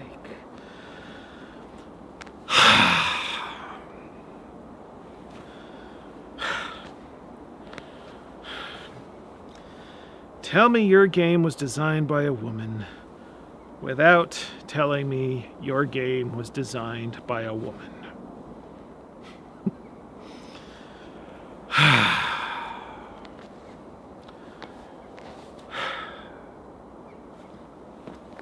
How's my acting, by the way? I mean, am I reasonably displaying these emotions that I felt when I first read these words and wrote the text? Even though I've rehearsed this 5 fucking times and don't actually care about any of this anymore. Anyway. Sorry. Just wanted to segue out of that. I mean, this trend, propping each other up, putting this kind of language into book, it causes a person making something, in this case a game, to spin a contrasting meta-narrative that's above and beyond the narrative of the thing itself, without ever explaining how to reconcile the two. They're undercutting their own work in the work.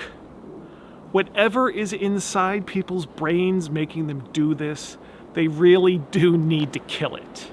I mean, why are you playing this game? Or any game? Is it not to play the game? Why? Why do you do that thing? In this case, play Shadowdark. Instead of any other thing, and not just game, instead of watching a movie, instead of going for a walk, instead of playing with your dog. Why are you playing Shadowdark? What is the greater purpose behind the game? But you see, to me, if I was trying to accomplish something else, I would go do that something else instead of playing this or any fucking game.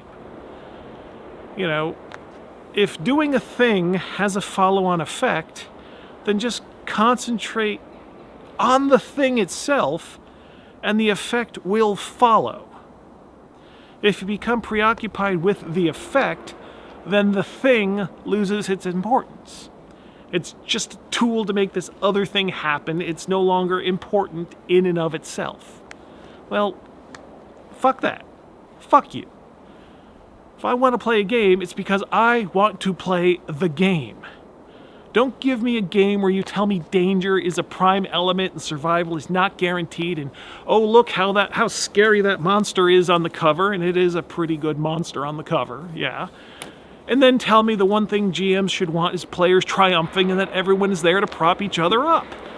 This fucking thing should be able to fucking eat you, and the GM shouldn't be like, oh, I'm so sad the monster ate the people. That's what it's there for, to eat these motherfuckers. These are contrasting and contradictory priorities.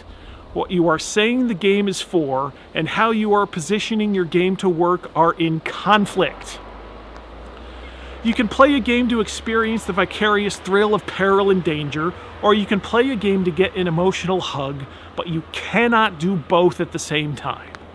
It is some goddamn second-rate game design if you think you're doing both at once. But,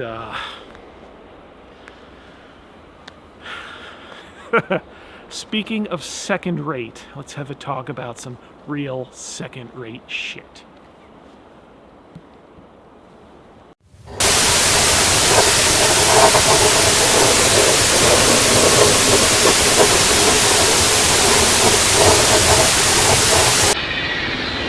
Well, there we go. This game uses the inverted cross imagery, including right there in the cover, but it doesn't mention Christ, and Christianity doesn't exist in its setting. So why an upside down cross? Well, and that's all you really need to know about this fake ass, false metal, dim bulb darkness, piece of shit game. I mean, mechanically, it's fine. Surely there is no problem with sitting down and playing a game of Mörk Borg using the system provided in this book. But as we've established, the rules are the least important part of any game, and the sparseness of the system would indicate the designer agrees with me. So, let's go. Calls itself a doom metal album of a game. It says it is a spiked flail to the face. It says that about itself, right there in the back cover. And the covers, you know, front and back, they feature goat imagery, pentagrams, and as I said, upside down crosses. And it's all fake. Now, I bet the people who made it, they like this stuff. It's not inauthentic. And it's not inauthentic in its inspirations. But in its execution, there are lines it does not cross. That it pretty much tells you it will not cross.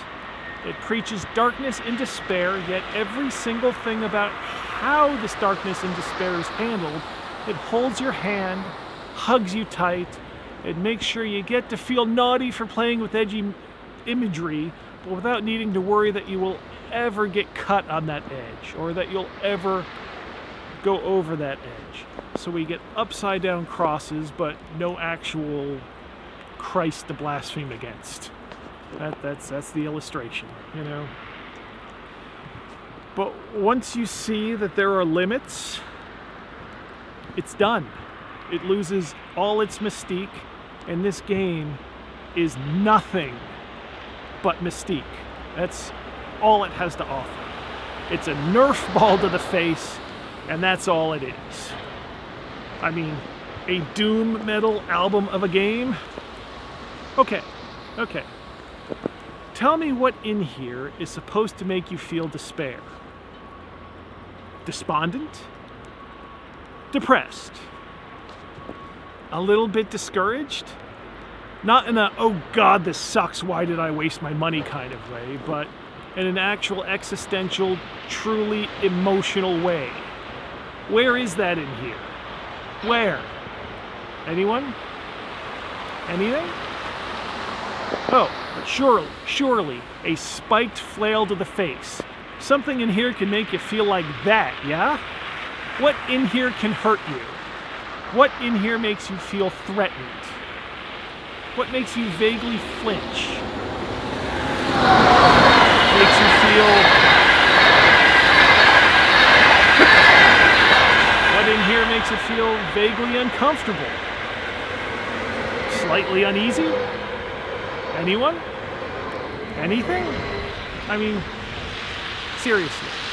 Show me one picture, one sentence, anything. What here is supposed to have any real impact on either the reader of the book or the player of the game. And that's the entirety of my problem with this game. It builds itself up as this... more snowplows. More fucking snowplows. I did the trains on purpose, but now we also got snowplows. Anyway, that's my problem with this game. It builds itself up as this dark and brutal thing, and all that really adds up to is a graphic design style. There's no substance to any of it. You don't believe me? You think this is simply jealousy at a bigger publisher playing in the same sandbox as me and having wider success with it? I mean, that's what people have told me about how I feel about this game. You know, am I jealous that they've done the same thing I do, but better? Well, no. I want things that are better than my thing.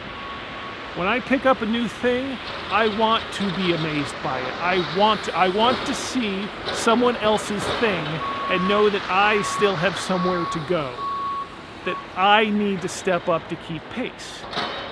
That's what I want every single time. Why else would I buy something like this? Every time I see some RPG advertise itself as being dark or horror or metal, I want to see it and have the challenge to me be of quality and of vision, not fucking market penetration. So, if this thing is so truly dark and brutal, what dark face of humanity and existence does it portray? Do we have any reports anywhere on the entire World Wide Web of a single person being genuinely disturbed by a single thing in here? Anyone? Anything. That's because this thing has been emotionally child-proofed. It's false metal. But why? Why is it like that? I mean, either that's all the creators are comfortable with doing, or they've left some things out of it for commercial or, PR and publicity reasons that they didn't want to deal with. Which means that the creators are either posers or they're sellouts. And this game is not the one you turn to when you're looking for doom and you're looking for pain. It's the safe alternative when you want to play doom, play pain, but only play. And yeah, I am that salty about the damn thing. So that's my rant about the tonal clash between what this game tells us it is and what it is. So now let's take a closer look at what it is.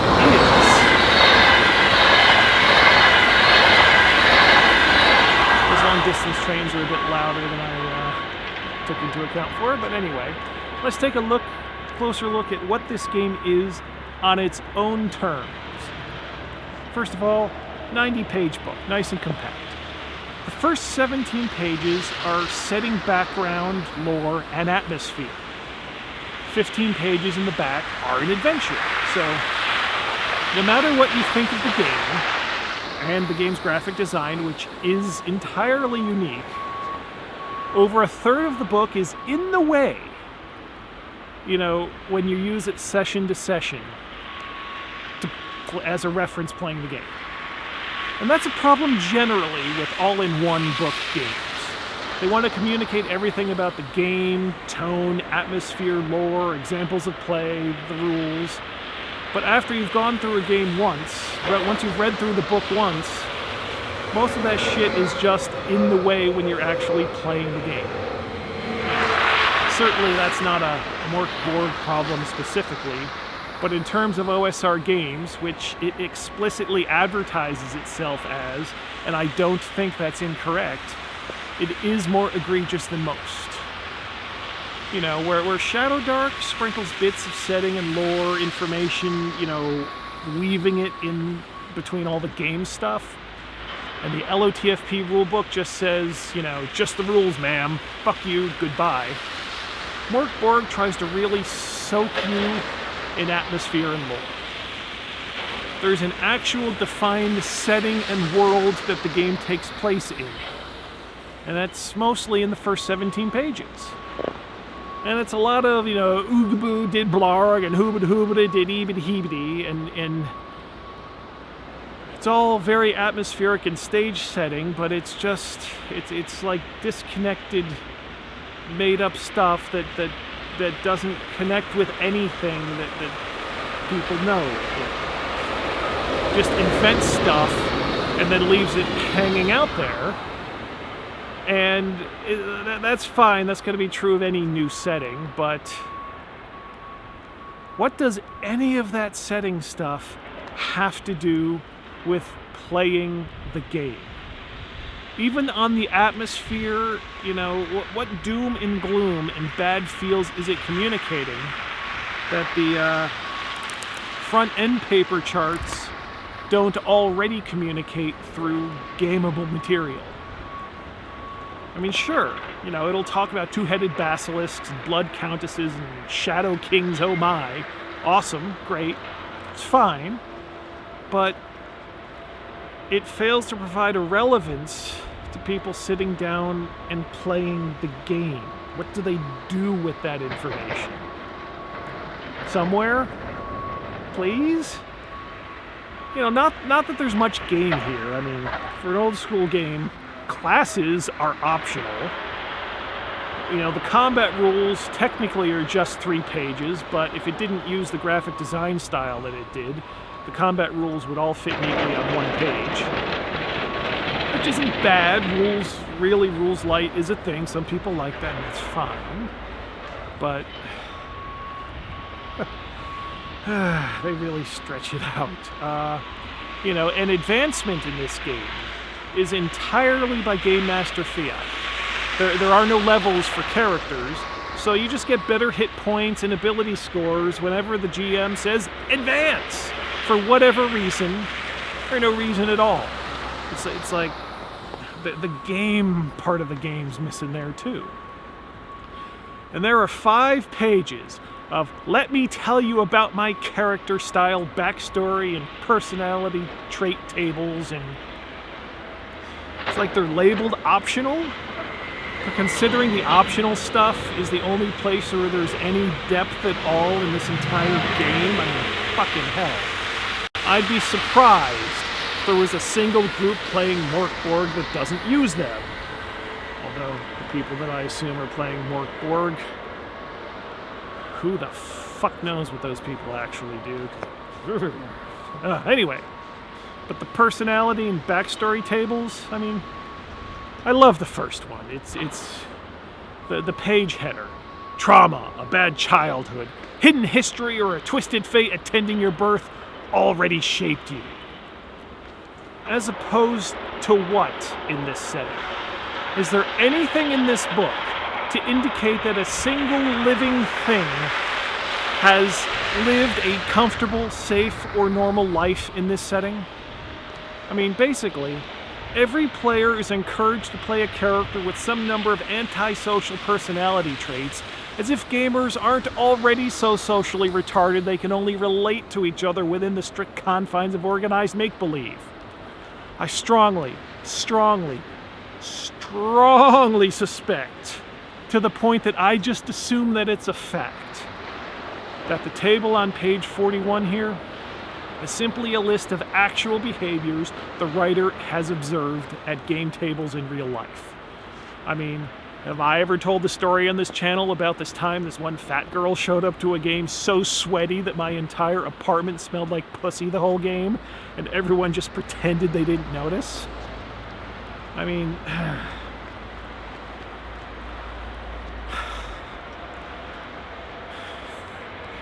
the game already positions itself as a short-term apocalypse game, but if people actually roleplay their characters as suggested by these tables, no group is going to stay together long enough for the game world to actually end.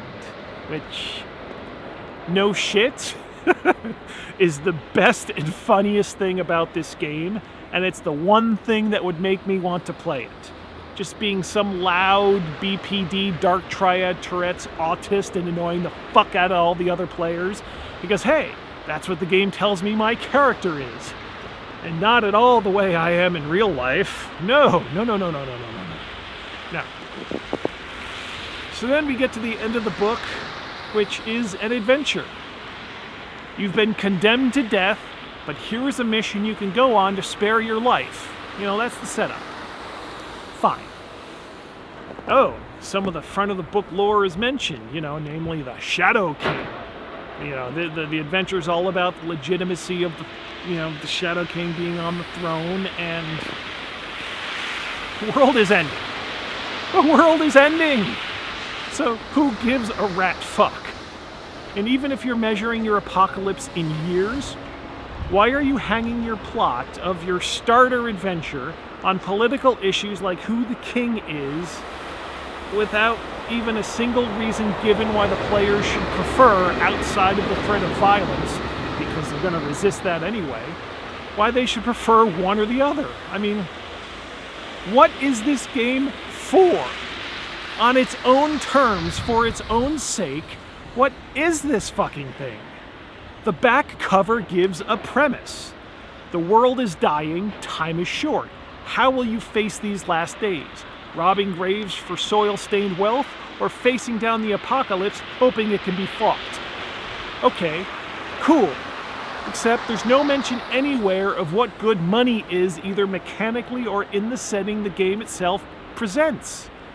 I mean, there's no sense of any civilization with currency that matters. The currency doesn't matter in the civilizations in the setting, not according to what's actually in the book.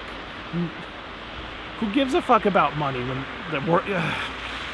and there's not one word anywhere about how the apocalypse might actually be fought.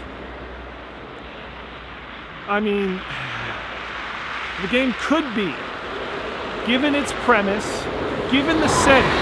I'm using the game's actual content for this idea. I'm not just pulling wishes out of the air. This could be a dark fantasy Mad Max, picking the remains of a magic-blasted dying world in a desperate bid for survival, where all the domains described in the opening section are mechanically differentiated to present a setting where it matters where in the setting you are, but that would require actual world building and not just atmosphere. And it require a second or two of thought to be put into this game. Instead, we're told, oh, the world is dying, maybe you can fight the apocalypse. But for gameplay, we're just shown a normal-ass dungeon because, hey, that's what you do in OSR games, right? Fuck this game. Fuck it.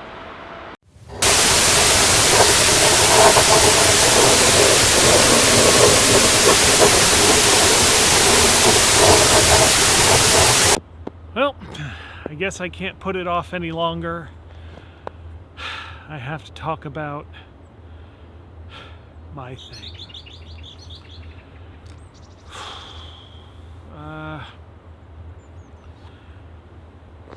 I don't even know how to talk about this, really. I'm a fish trying to tell you about water here.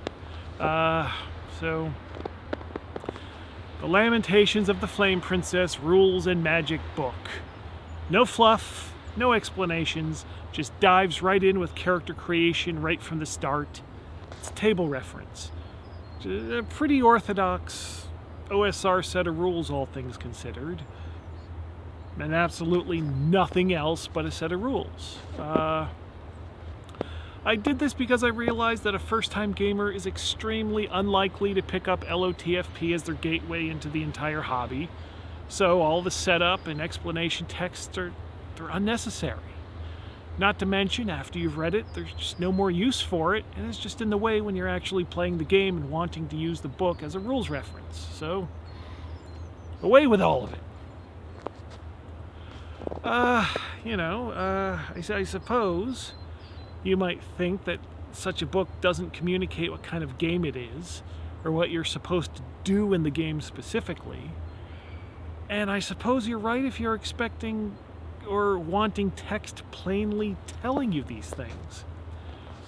But the book does communicate this within the rules, and within the very infrequent fluff text. For example, the back cover text. Beyond the veil of reality, beyond the influence of manipulating politicians, greedy merchants, iron-handed clergy, and the broken masses that toil for their benefit, echoes of other realms call to those bold enough and desperate enough to escape the oppression of mundane life. Treasure and glory await those courageous enough to wrest it from the darkness. But the danger is great, for lurking in the forgotten shadows are forces far stronger and more perilous than even civilization.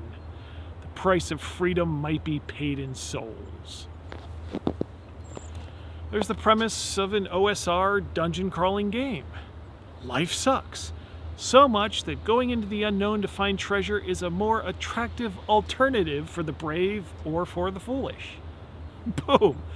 Premise communicated. It even hints of the weird, otherworldly focus of the game, but more on that later. The inside of the book supports this communicated premise. It's a level-based game, experience points you need to gain levels is primarily earned through gathering treasure, and to a lesser extent defeating monsters. And the rules stipulate that experience is only gained while adventuring, not just any old money gathering or, basic thuggery. And each of the class descriptions gives some hints as to why they go on adventures, with it most explicitly laid out in the specialist class description. But all of the class descriptions present the idea that adventurers do not fit into normal society, and that the intention of the game is that every player character will be one of these outsiders. But by doing that, it also establishes that there is a normal society as part of the game. So, what do you do in this game? Answered. Why do you do it? Answered. And it presents rules for exploring, for fighting, and for some things to spend treasure on. All of the basics of what this game is, presented and answered in every part of the game, is consistent in supporting this. Ah, but you say, that's all good and well for your standard dungeon crawling game of adventure, but this game calls itself weird fantasy role-playing, and it positions itself as horror in marketing material. But there's nothing in the game that mechanically supports any of this. Well, I've heard that comment in various forms many times over the years. Now that the LATFP rulebook does have plenty of support for weirdness and horror, but it's not so much mechanical support. This is something I really do need to expand upon. See, genre emulation is the dumbest idea that ever happened to role-playing games. Yeah, genre emulation. You see, in movies or TV shows or books, there are these things. They include a situation or series of situations. And there are these characters who do and say things in these situations. And it all weaves together with a beginning, a middle, and then it all comes to a narrative end. We call this a story. Every good story, and a whole lot of bad ones, excite the imagination. They inspire so many different thought experiments. Thought experiments that basically come down to, what if something else happened during this story instead of what did happen? And using a combination of the world building established in the story, knowledge of the real world to fill in what the story doesn't define, and one's own imagination, one can create all sorts of new stories just from imagining the slightest little thing different from the original story. It's the amazing imaginative power of the phrase, what if? Okay. It's time for another tangent here. Nested this time. Before we go on, I want to address a certain kind of person. The type of person who, when confronted with the question about what if when someone is trying to reimagine a story, responds with, oh, whatever the writer says, or whatever the script says. These people are not human. They are anti-imagination, dead-brain, gray-life fucks. They drain the enjoyment magic out of everything they come into contact with, and for the betterment of humanity, they should be killed. They are so awful and so deleterious to human prosperity that if Hitler had written Mein Kampf about the whatever the writer says people instead of the Jews, he'd have been a hero instead of a monster. There'd be statues of the man today in every city on every nation on earth. Seriously, if you ever feel so inspired by a piece of fiction that you are moved to ask, what if about it, and someone answers, whatever the script says would happen, immediately and forever cut that soul sucker out of your life. Seriously, fuck them and anything genetically related to them. Sorry, no. As I was saying, stories, as found in books, movies, and TV shows, use narrative techniques to achieve specific aims. What if thought experiments poke at those techniques to change the story that has been presented to us. Role-playing games, by their very nature, are what-if engines, removing the narrative technique that drives stories and leave us with what really happens if, using randomization, usually by way of dice, to model the possibilities of reality. That's what they are. That's all role-playing games are. As soon as you introduce narrative mechanics, elements that enforce genre, you're messing with what a role-playing game is. Sanity in Call of Cthulhu, karma in Marvel superheroes, fate points, mook rules, all that kind of stuff. It ruins the what would happen if premise that role-playing games in their entirety are built on. It introduces a whatever the writer says element. This is also why referees should never, ever fudge dice. So, no, LOTFP has no mechanics that are there to specifically make this feel like a horror or weird game. It doesn't have to. It highlights and emphasizes some things that the rules do that other games don't pay so much attention to, and plants a couple of little chaos bombs here and there. First off, I consider old school Dungeons & Dragons to actually be a horror game in the first place. Think about it. At the start, you're playing some yahoo delves into some dark hole where you're expecting to face supernatural threats so you can find some money. I don't know about all of you, but going anywhere expecting to face violent resistance is a horror show, no matter how heroic entertainment media presents it. So how does LOTFP communicate horror?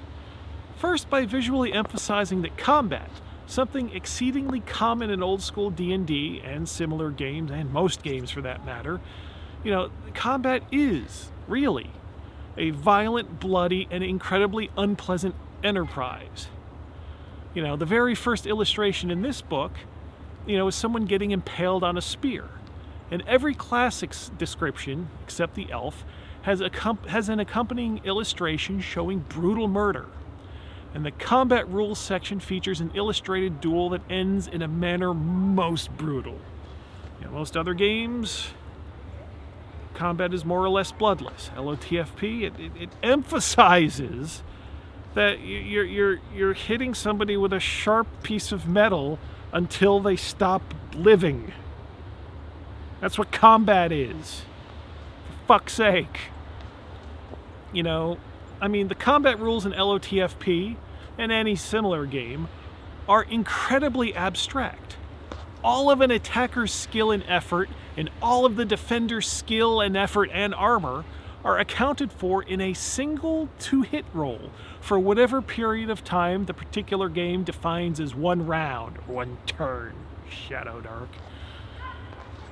It's very easy to ignore the violence that is hidden under that abstraction.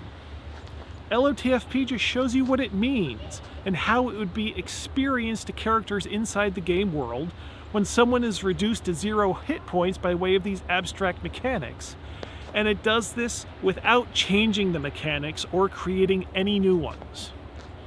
And surely that interpretation, which informs all the art in the book, does communicate tone and genre to any person looking at the book. And then we get to the color section. If you know, you know. I'm not showing you pages of any of this book for a reason. Then we get to the color section, and the violence just escalates in the art to being completely insane and more realistic, more disturbing. In a few places in the book, the violence is of types generally considered nastier, that most people don't want to go, Both the cleric class description picture and the picture next to the cleric spell list have illustrations showcasing religious bigotry and murder. In the first instance, it's portrayed as minor differences. One of their holy symbols has 5 lines, the other 7, and that's a murder offense there. That's heresy. Kill them, resulting in brutal murder and church burning. And in the other picture, it's a cleric murdering elves just because they're elves. The rule book features an illustration of racist murder and doesn't tell you you're wrong because of it. And that also enforces that elves are outsider creatures, as described, as detailed in certain spell descriptions. By the time we get to the Medusa and the zombie tomb and the sacrifice birth picture, we are way outside the norms of comfortable RPG art, and the entire purpose of those pieces is to disturb people. Weird, fucked up shit is part of this game, and there are no out of bounds. The game is not here to make you feel safe or comfortable. There are no guardrails, there is no limiting principle, and in a meta sense, that willingness to let go of your expectations of such is a major part of what this game is here to provide. And you know, as you look at the rulebook and imagine how other people are going to be unhappy with what's in here, that at some point this game is also going to get you with that same feeling. It's as inevitable as your own death. And it communicates horror a bit more subtly as well. It's not just all gore and shock. I mean, I assume more subtly because no one ever gives me grief over any of these bits I'm about to describe. In the retainer list, and the retainers, laborers and mercenaries and everything, in that list is slave. How many games do you know of these days that explicitly tell you that you can buy slaves without attaching any disclaimers or anything on that? Now, admittedly, slaves in the game, in the rules here, are much too cheap. I don't know what I was thinking when I priced those, and somehow I never fix anything in, newer printings. And really, slaves should be in the equipment section more than the retainer section. Put them in the animal section if I wanted maximum impact for, having slaves in here at all. But the point of having them at all is to make the game world itself seem like a horrible and hostile place. Another subtle bit is if you look at the wages that are given for different types of retainers, especially the unskilled ones, and then look at the rent and food costs in the equipment list, well, you can do a little math and think about the quality of life for that sort of person just doing normal work. The numbers around these things are a little soft since, honestly, after first level, anything on the equipment or retainer list are like almost not even worth keeping track of. But at certain points, they are designed to set the atmosphere of the game. That's in the rules. The price lists are part of the rules. So the horror element of this game is thoroughly established. So then what about the weirdness of the game? Not weird simply in, oh, well, that's very odd, but weird in the sense of weird fiction, which has always been this weird fusion of horror, fantasy, and science fiction, going back even as early as Frankenstein. Well, some of that is going to overlap with the horror I was just talking about, but in a very distinct way. And the art is the vanguard for communicating this as well, including the one full-page illustration depicting a wizard zapping a War of the Worlds tripod. There's a picture, of a wizard encountering a dead god floating in space.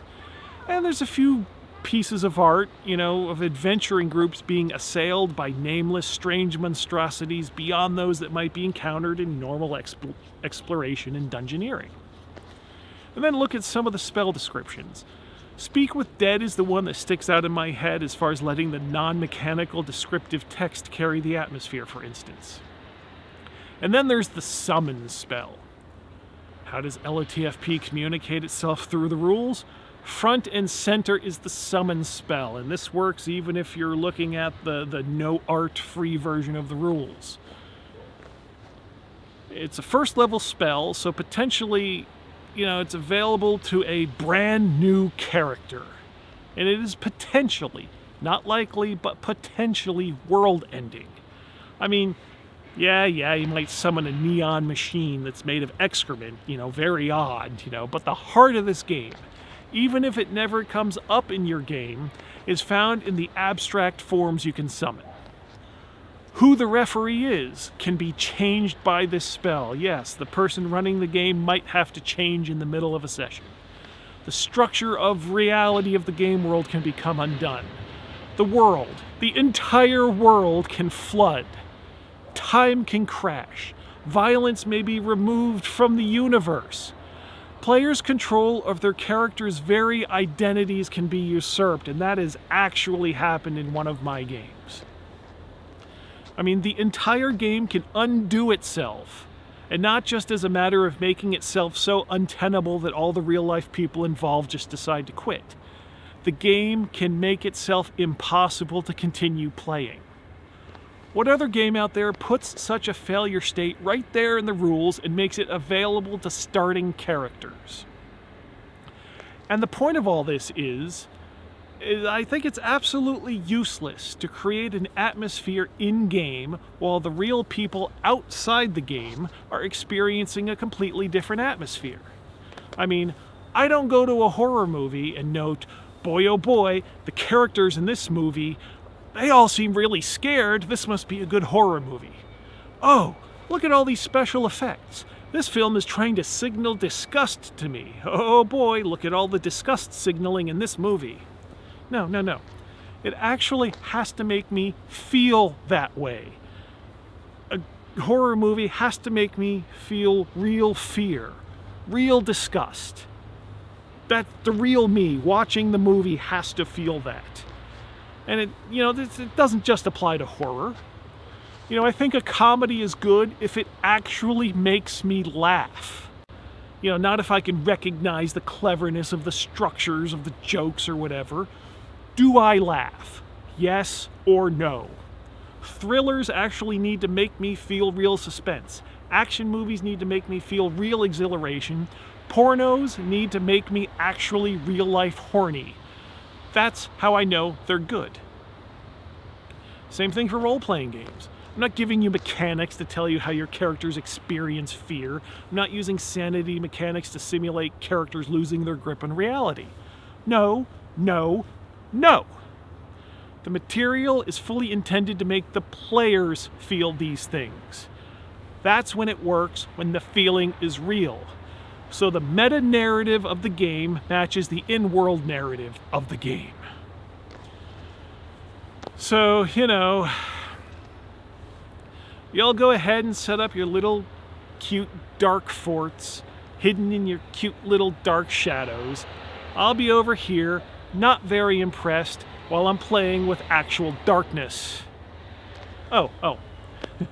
And there's one other bit of psychological warfare that LOTFP engages in by presenting itself as a very straightforward OSR game. Even having dwarves and elves and things that we don't use much in the adventure material.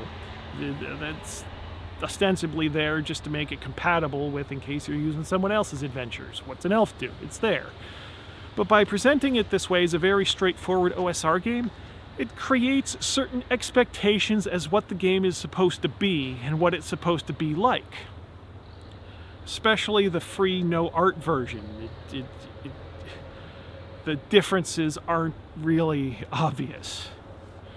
And it does behave 95% of the way exactly as expected. But the 5% is where the 5% where it's different changes everything, subverting the whole thing in so many ways. Lamentations of the Flame Princess gives you something that seems familiar, comfortable, and then it throws you headfirst into hell because it's actually working on a whole other set of assumptions than its framework encourages you to invest in. Early on in LOTFP's history, someone made the observation that LOTFP Adventures punished D&D players for playing D&D. But really, it's not just the adventures. It's baked into the rules, not as a mechanic that forces and enforces a specific genre. No, it's there as a trap. Lamentations of the Flame Princess. Mystery and imagination, adventure and death. For realsies.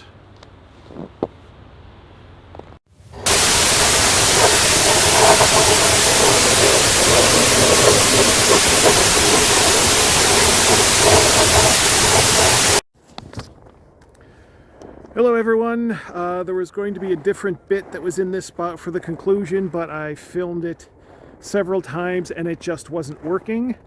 It's probably pretty obvious I was reading from a teleprompter for all the bits in this video. And I guess that's fine, since a lot of times I've just been reading off of paper anyway.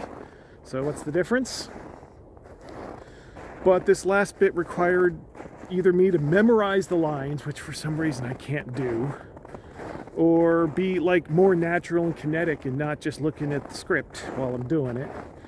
Well, I'll read you the bit, not perform it, but read it to you so you get the joke, and then the video took 3.5 months to write and turned into something completely different than what I intended. So, I just put it together and found out it's 2 hours long. I was originally going in, this is going to be a half-hour thing. No. So anyway, let me read you the bit. And then, wrap up in another way. Okay. Here's what the conclusion was going to be. Head-to-head quality-wise, which of these 3 games are objectively the best? Well, people will look at these 3 games and think, well, they all do things, they all do kind of different things. And, depending on which thing you're wanting, all 3 games are pretty good. They're they all fit their purpose. But, I can't agree that there's any sort of equivalent, because you can look at Lamentations and you look at Mörk Borg and you can see that, that statement is not true. There is no equivalence. I mean, normally, if one game goes one-on-one with another game, it's got a 50-50 chance of winning. But LOTFP is a creative freak and is not normal. So Mörk Borg got a 25% at best at beating us. Then you add Shadowdark to the mix, Borg's chances of winning drastically go down. See, the 3-way, Mörk Borg got a 33 1/3 chance of winning, but Lamentations, we got a 66 2/3 chance of winning, because Shadowdark knows they can't beat us and they're not even going to try. So Mörk Borg, you take your 33 1/3 chance minus my 25% chance, and you got an 8 1/3 chance of winning this battle. But then you take our 75% chance of winning, if we was to go one-on-one, and then add 66 2/3%, we got 141 2/3 chance of winning this best game competition. See, Mörk Borg, the numbers don't lie, and they spell disaster for you. Lamentations wins. Fatality. So that was the bit, where I'm actually doing the pro wrestling promo, right? And I just couldn't get it to work. Even worse than, the rest of it. So looking back on the rest of the video, it's like obviously the sound levels are all over the place because I did everything in a different location. And I don't know. When I saw the script and how long it was going to be, I thought the original plan of just doing it in front of the CD shelf or the bookshelf just wasn't going to work. It needed to be a bit more visually peppy, and if it sound suffers, I think it works. There's the fireworks bit that maybe is a bit iffy, but I think that's striking in its own way. But obviously I'm no expert videographer. I got no crew. I'm just doing this stuff alone. I got equipment too fancy that I don't know how to use, except right now I'm recording on my cell phone. This is probably good enough, but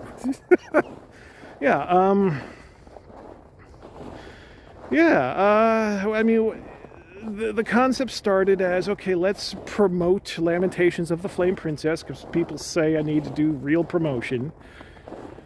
And I was going to do, a not snippy, not, just a normal comparison. Shadowdark, Mörk Borg, and LOTFP, just all above board and objective and friendly and all. But as I started writing, it's like, no, I have real feelings about this stuff. And you'll notice, I say at the beginning that the thing that attracts me to anything, music, movies, games, it's vibes. And then, and Shadowdark and Mörk Borg both had the correct vibes to draw me in. And you'll notice my criticisms, even when I'm getting really pissy and really insulting, I'm not talking about I'm talking about the vibes that it gives off. It's all about the vibes. The problem isn't with the people. The problem isn't with the mechanics. It's just how the vibes create an atmosphere and how I'm reacting to that. So I think I'm pretty consistent with what I say is important to me in these things, but it wasn't exactly friendly. So if I'm back in Gothenburg this spring and then in Texas in June, we'll see if that ends up interesting. But Shadowdark, I don't know. This is really not bad. It's just a bit of needs some tonal consistency and tightening up the language it uses to describe itself. And otherwise, it's fine. Mörk Borg, though, it really advertises itself as something that I don't think it is. And I haven't talked to the people that made it. Every year I'm in Gothenburg, and every year I don't talk to anybody. So I don't know what's up with that. I can only speculate. Well, it's not true exactly. I don't talk to anybody. Because I remember when the latest edition of Cult was being put together, somebody that was working on that, was showing me some of the stuff, and they were talking about how the distributors told them they had to tone down some of the material. I'm not sure if any of the writing, but definitely some of the artwork that they had planned they couldn't use as is. That would be a problem with the distributors. And the level that they're working at and that they need to work at financially, they couldn't just say, fuck you, we'll do what we want. And Cult, Sweden had its own RPG panic in the 90s. And I wonder if that's caused some of those people to be sort of gun-shy the same way Americans were after the Satanic Panic. That's pure conjecture, but, I look at what Mörk Borg is and what it says it is, and I haven't seen any of the supplemental material, so maybe that goes nuts. I haven't seen any of the adventures. I haven't seen what people have done third party. But just in the book itself, they are holding back so damn much that, I don't know, I think it's fair game to point that out. It's...